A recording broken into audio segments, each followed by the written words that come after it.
Assalamualaikum warahmatullahi wabarakatuh. Perkenalkan, nama saya Nita Nur Septia, NIM 1021910044.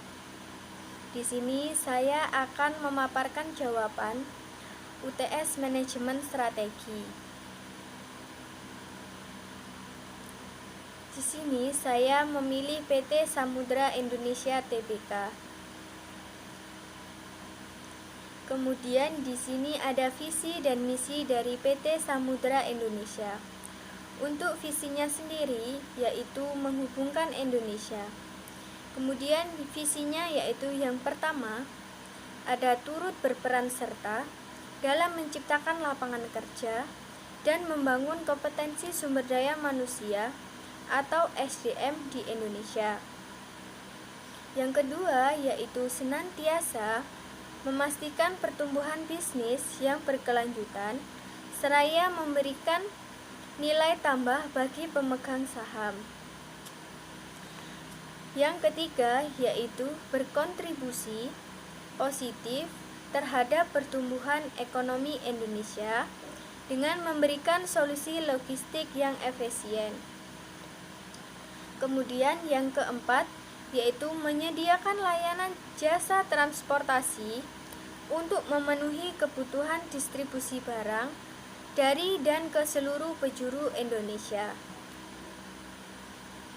Selanjutnya, di sini PT Samudra Indonesia merupakan perusahaan teleportasi, kargo dan logistik terpadu yang didirikan pada tahun 1964. Awal mula perusahaan dimulai dari tahun 1950-an dengan bisnis keagenan kapal yang dirilis oleh pendiri perusahaan yaitu Bapak Sudarpo Sastro Satomo.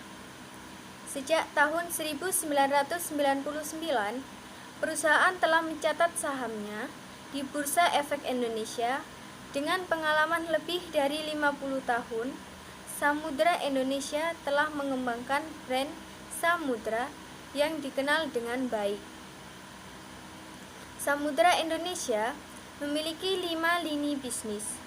Yang pertama yaitu ada Samudra Shipping, Samudra Logistik, Samudra Port, Samudra Property, dan Samudra Service. Untuk menyediakan layanan berkualitas tinggi pada pelanggan, didukung oleh 4.000 karyawan, lebih dari 40 anak perusahaan dan kantor di berbagai wilayah Indonesia dan Asia. Samudra Indonesia berkomitmen untuk memberikan solusi terbaik dalam pengangkutan kargo dan logistik. Selanjutnya yaitu ada analisis eksternal. Di sini peluangnya yaitu ada 3. Yang pertama yaitu Indonesia merupakan negara kepulauan yang dipersatukan oleh perairan yang mengelilingi pulau-pulau. Yang kedua yaitu tingginya tingkat persaingan terutama dengan perusahaan internasional mainline carrier yang memiliki kapal dengan teknologi kontainer serta didukung oleh struktur modal yang kuat.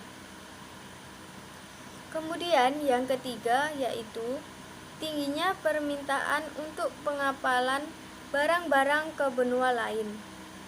Lonjakan ekspor non-migas di Indonesia yang memunculkan kapal pengangkut untuk keperluan kargo ke Singapura, untuk kemudian diangkut dengan kapal lain ke Eropa dan Amerika. Untuk ancamannya sendiri yaitu penggabungan infrastruktur yang berhubungan dengan industri ini seperti jalan dan pelabuhan tidak memadai. Fasilitas dan infrastruktur yang dimiliki pelabuhan tidak mendukung bisnis saat itu. Yang pertama yaitu pelabuhan tidak dirancang untuk menerima bongkar muat sebuah stasiun bumi karena berat dan besar. Yang kedua yaitu tidak tersedianya kren atau lengan pengangkut untuk kebutuhan bongkar muat.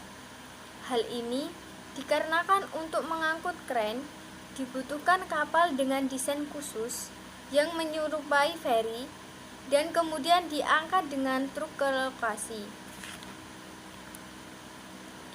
Selanjutnya di sini ada analisis internal.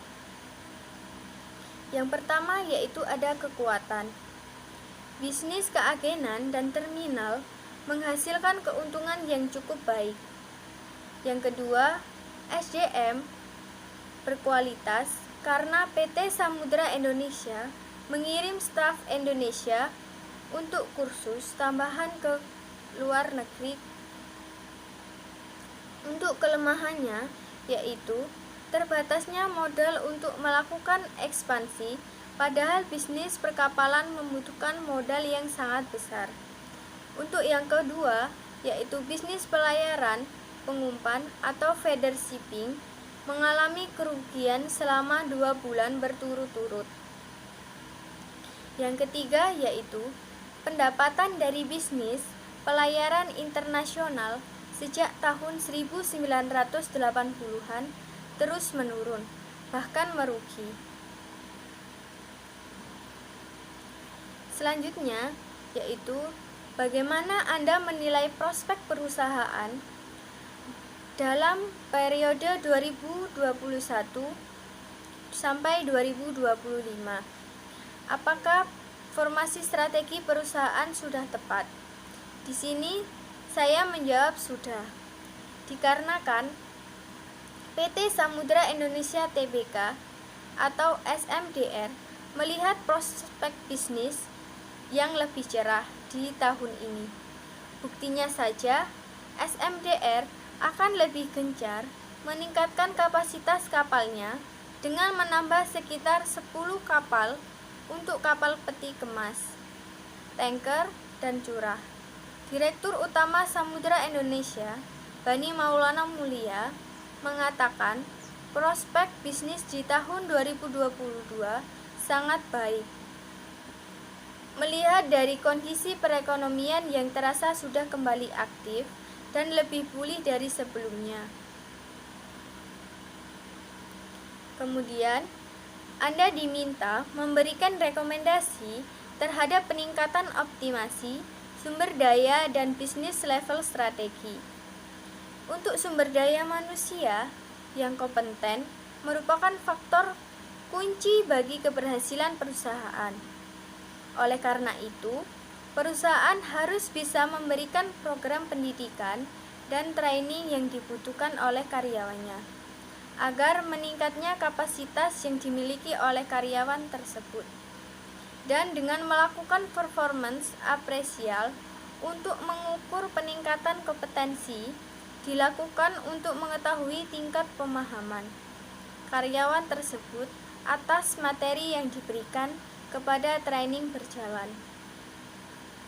Bisnis level strategi yaitu dengan meningkatkan kualitas standar operating procedure dan planning maintenance system, pemeriksaan rutin terhadap kelengkapan kapal untuk berlayar dan berlabuh, optimized production dan control in running cost.